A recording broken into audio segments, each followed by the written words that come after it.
Hello there, Ray here, and what you see behind me is an insane new farm for 1.19. This farm will produce the Skulk blocks, the Skulk veins, and is also XP farm. Now let's take a look at how this 3-in-1 farm is actually possible. So I'm here in the Bedrock edition because this is where they have the brand new Skulk blocks in the game. But as you guys know, I actually don't play Bedrock edition. This was the first time I ever played it, and I had Prowl8413 join me in teaching me the ways of the Bedrock. Prowl is also a YouTuber, and he does videos about guides on the Bedrock edition, including farms and updates. He's also really close to 40,000 subscribers, so check out his link down below and subscribe. A quick rundown of the 5 Skulk blocks. For those that didn't see the Minecraft live event, the Skulk sensor detects different things, which I covered a lot in these videos, which I'll have down below. There's also the Skulk Shrieker, and if you accidentally step on it, it's going to shriek, and it's going to give you the darkness effect.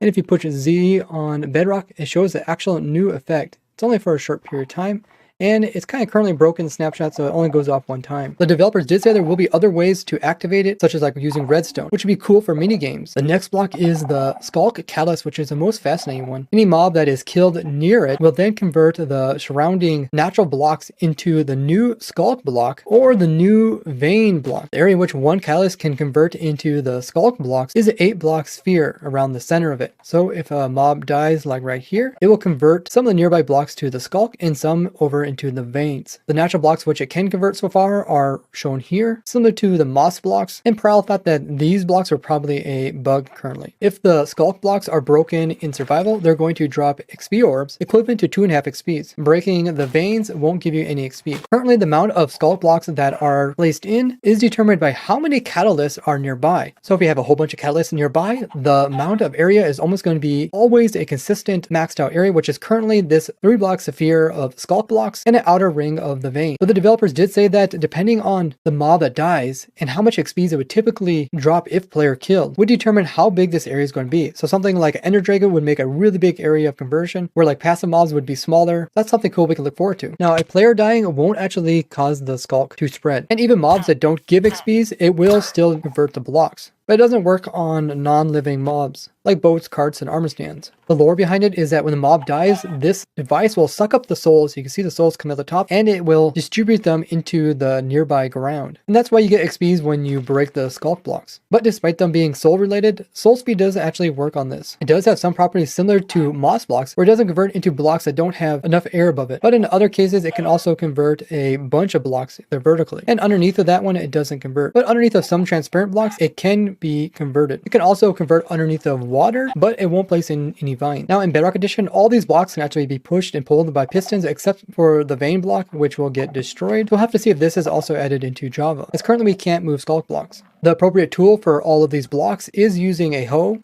Breaking the catalyst will give XP, breaking the Skulk block will give XP, breaking the Shrieker will give XP, and breaking the sensor will give you the item, and the vein gives nothing. Using Silk Touch on each of these will give the item, so you can actually get the Skulk item, move around into a farm. You can also get the Skulk blocks and add them as like a carried XP source, similar to like an XP orb. They only give 2.5, but on average, XP ball gives 7, but these are a lot easier to acquire in large amounts. You can also Silk Touch the Shrieker and get the item, as well as, of course, get the Skulk sensor, and the veins can be silk touched. Mobs currently have problem with pathfinding over top of the veins, similar to like pathfinding over top block 36 in Java edition. They think it's a full block and they try to walk on top of it. The Skulk blocks can be insta-mined with efficiency 5 netherite hoe, as well as the veins. The veins are very similar to the lichen, where you can place it on all sides, as well as it can be waterlogged. Now, something odd that I discovered during testing is that you can use TNT to blow up the majority of the blocks, and the ones that you normally would break and give you XP will actually drop the XP, which is really cool. But the weird thing is that the catalyst block, which you typically have to silk touch in order to get it as an item form, can be blown up and can be acquired as an item. This means that it's actually like silk touch TNT when it comes to the catalyst. Now in 1.17, the developers did say that they want to get away from having pigmen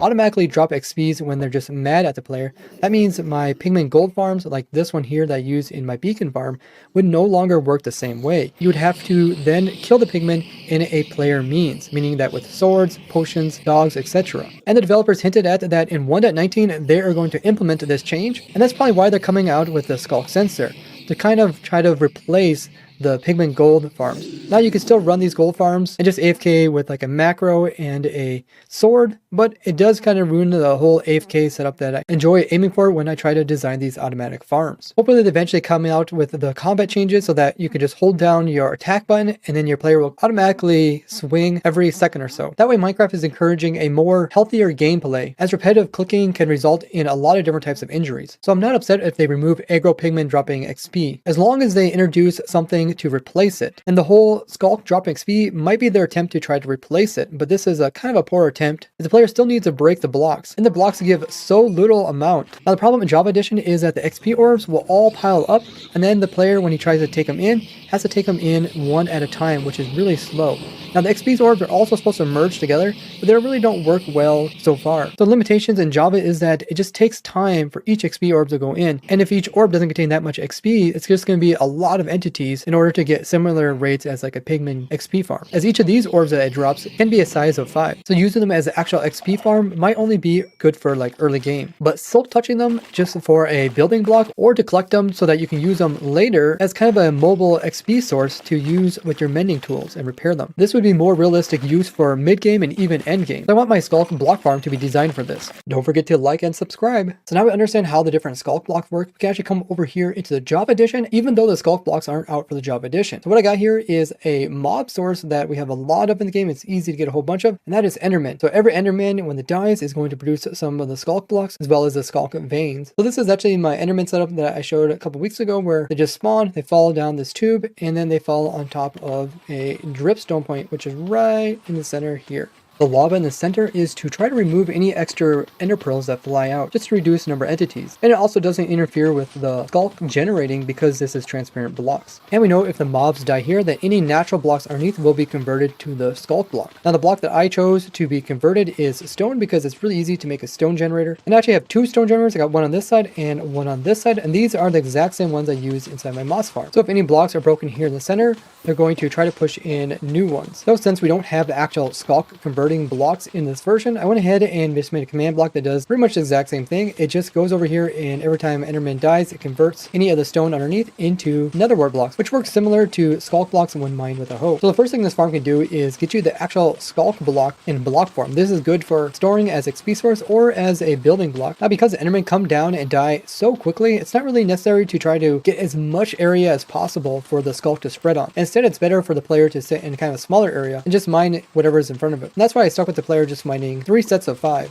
So we'll just go ahead and hop in this farm, and right underneath here we have a honey block that's moving back and forth to 3 different locations, so he can mine all 3 blocks very quickly. And this is just done by update order. The reason why we don't have the player writing anything is because it will cut the mining speed by half, and we need the player to have a efficiency 5 hoe in order to insta mine this. And there is also a clock over here which you can use to adjust how fast you want the player to move between locations. Once you get into the system, it's pretty simple. All you do is have to hold down the left mouse button, and then the player just removes any of the skulk blocks that's in front of him. So you can see that the player mines them up really quickly, and we're actually just waiting on the stone generators to produce more stone. But because it's so easy to get lots of these blocks in large amounts, I didn't think it was worth making this farm too extremely fast. And this allowed us to keep it simple as well as small. Now all the blocks that are being mined are getting picked up by this hopper minecart underneath, and then the hoppers underneath those are picking up the items out of the hopper minecart and placing them over into these chests over here. So besides getting the actual skulk block, you can use a non-silk touch hoe that has efficiency 5, and also on breaking as well as mending, and then you could AFK here and break these blocks, and it could be a XP farm, because any skulk block that you don't break with silk touch would drop the 2.5 XPs each. This would actually be infinitely automatic AFK XP farm, and that's because